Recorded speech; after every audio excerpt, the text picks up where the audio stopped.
Okay, I'm going to be making the white chemise underwear she wears underneath, and I'm going to use the same pattern pieces more or less as the main dress with some alterations as follows. Okay, this is a very front piece, and what we had to do is just extend it up and give it a curve and bring it out a bit more from the main piece. Also, as I said earlier, I want my dress to flare out, and the nighty's got to flare out with it. So from where my waist measurement was, we've brought it out a couple of inches from the main piece, and we have to do that to all the pieces. So this one's the side front, and then we made a completely new piece where we've flared it out again, and then the same on the other side, same with the side back, and then the back piece, which has got a slightly altered top to it again. This is my sleeve pattern. I'm using the one that originally came with the pattern. I haven't had to alter it much, apart from it was a bit long, and I've also shaped it to a point as it is on her dress. And now I'm going to be putting the sleeves onto the dress. Okay, I've made three marks on my sleeve, a centre point and a mark there and there. I've machined a very loose gathering stitch here around the top. I've done that for both sleeves. Okay, having cut the sleeve and put a V shape at the bottom which goes over the back of the hand, you'll also need to make a facing piece. This will be sewn onto the sleeve at the bottom. Okay, we've now attached the facing to the bottom of the sleeve, and remember to clip the point there before you actually turn the whole thing the right way out.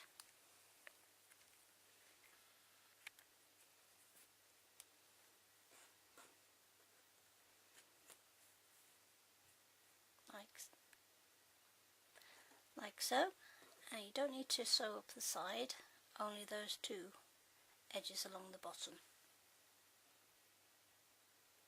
The next bit I'm doing is making the gold bit at the end of Merida's sleeve.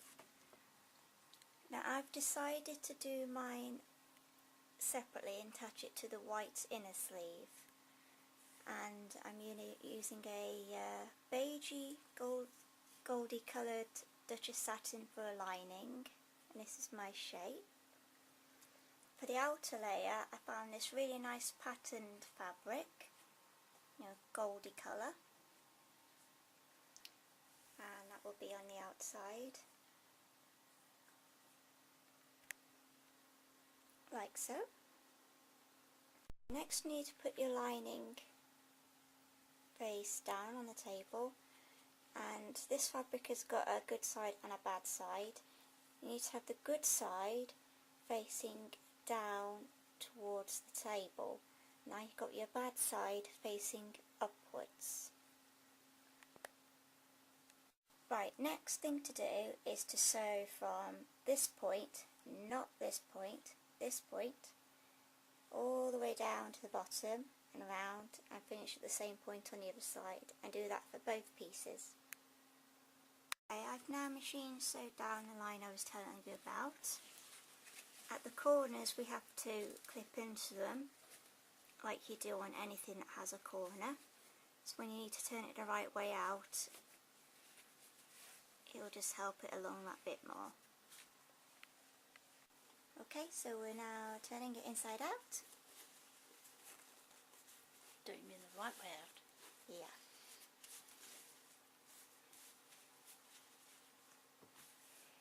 And now what we have to do is just give them a good flat iron, and they'll be ready to go. next bit after you've ironed your piece is to pin it down to your sleeve. Next we have to fold the sleeve in half and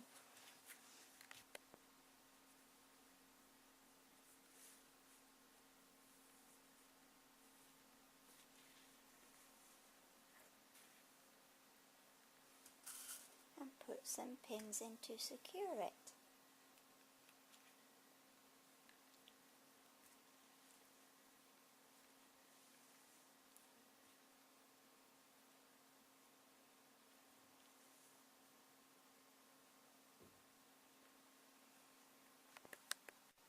Okay, I've now sewn down the sleeve edge from the top all the way to the bottom. Now we've sewn the sleeve edge, we're just giving it a quick press with the iron and ironing out the seam on the inside.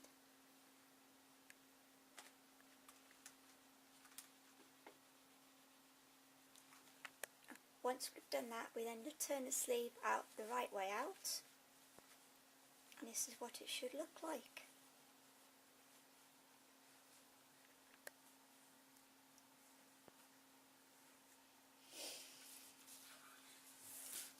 Right, the next thing we have to do is to put our sleeve into the hole.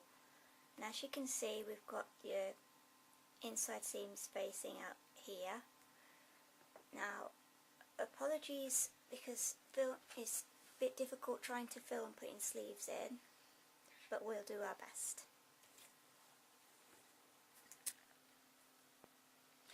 Okay, when you are making your pattern for your sleeves, always put your notches in.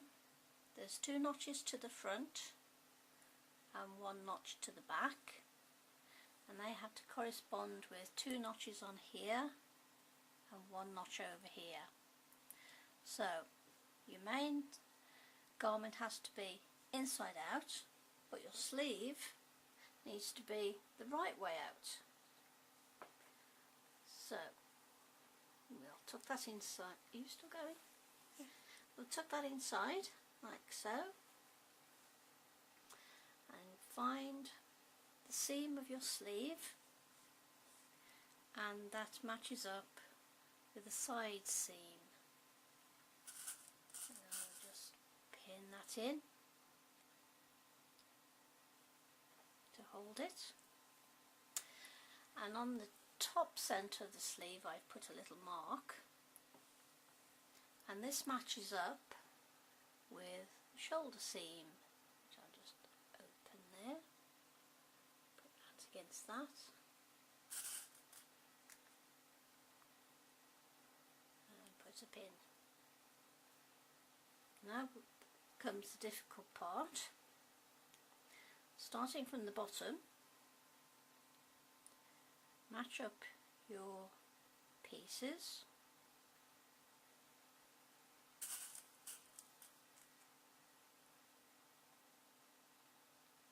like so, making sure any seams are open as you go by. Match that up.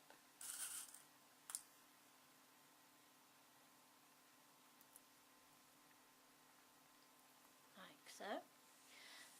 On the sleeve you should already have put in your gathering stitch that goes along the edge, so you can pin in your sleeve as far as that gathering stitch, because all of this is going to be flat like so. Okay, now we're going to slowly gather the basting stitch, but this is not going to be like a proper pleat. This is going to be a very subtle gathering stitch. So, like so. When it's actually put into the sleeve, you don't want to have any gathers that are sewn on the machine. That will be your sewing line, and it's quite flat, and as you can see on the edge, it does have a slight gather, but that is called an ease stitch that helps the sleeve to sit in the armhole properly and gives it a bit of a curve.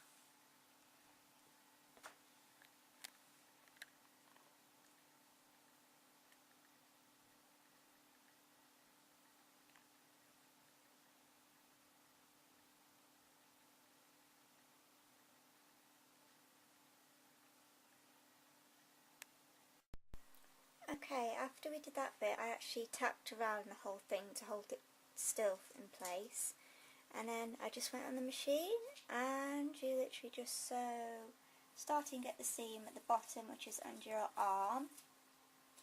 Just sew all the way about a centimetre in, making sure the flaps are flat on both sides, like so.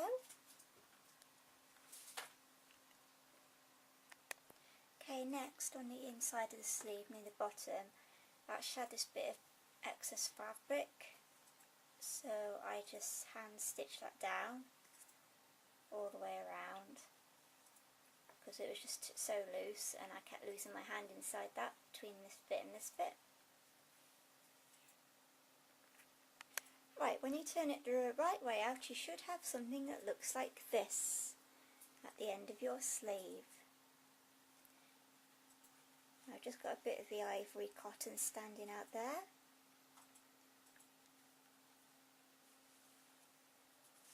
And this is what it looks like at the back.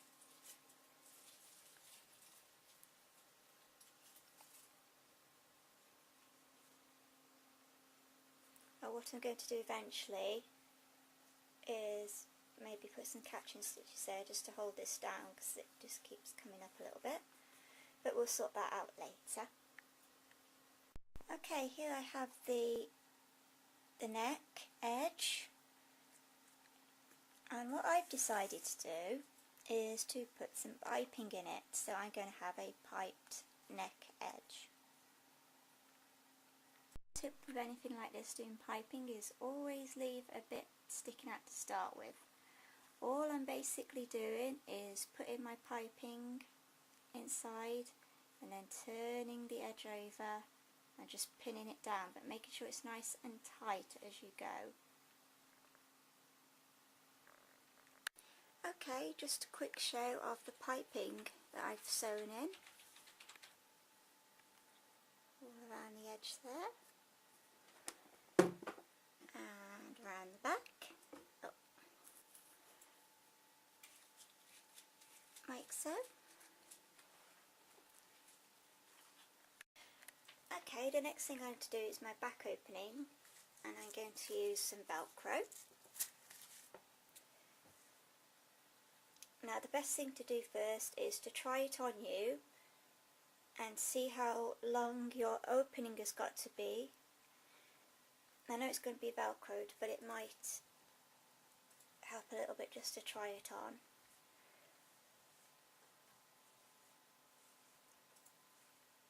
Just to see how long that you need to go down with your Velcro for your opening. You could just do the whole thing if you wanted to, so it all opens up in one go. But for this particular one, I've decided just to Velcro to only at the point of where I need to finish, so I can comfortably get it on and off. Okay, inside the dress, back seam, I've now worked out how much Velcro I need to put, which is where my mark is at the moment. So I'm turning over one of the seams where the Velcro will go,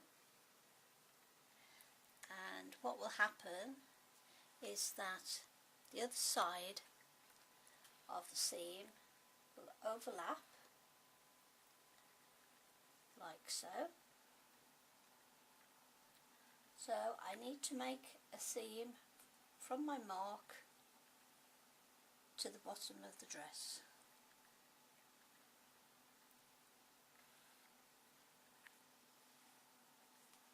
Okay. Right, so you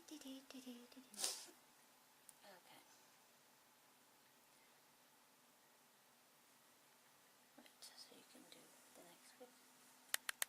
Okay, I've now made a back seam from where this is the opening.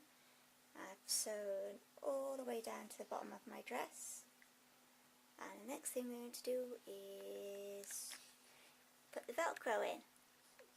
Okay, I've separated my Velcro and I'm going to place the first piece along this seam that I've turned over, starting from where it opens and you finish your sewing there.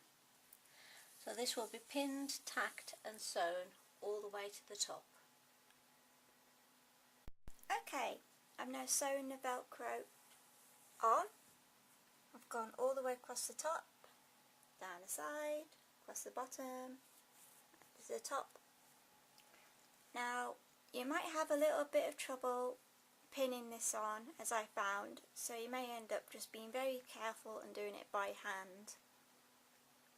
But if you do it by hand, just, as I say, be careful as you go and watch what you're catching underneath. Okay. Right, with the seam open, we don't need to turn the seam like we did on this section, we'll just leave it flat and get your corresponding piece of Velcro. Start from the bottom, like so, and place it up against the edge, matching up with your other Velcro. And we're just basically going to sew the Velcro on the edge, go to the top and then come back down again like we did on the first piece.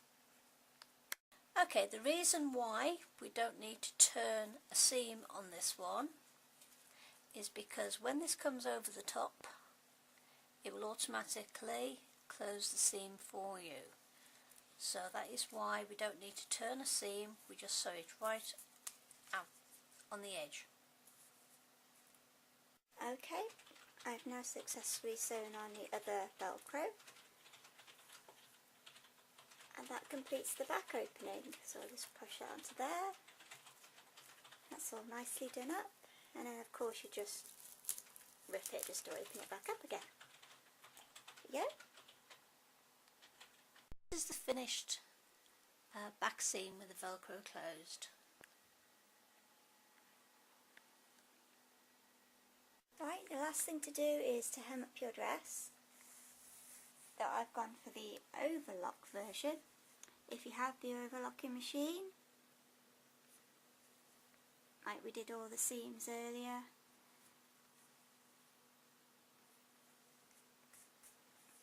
but if you don't, then you'll just need to turn it up with, you know, your usual turn up when you turn the hem up, like so.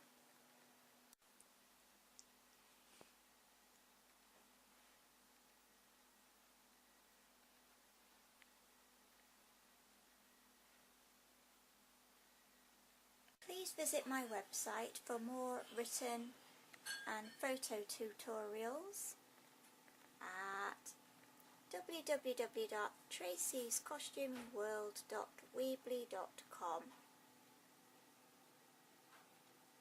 And on here I have the photos, the videos, costumes, and please feel free to write a comment on my website. Thank you.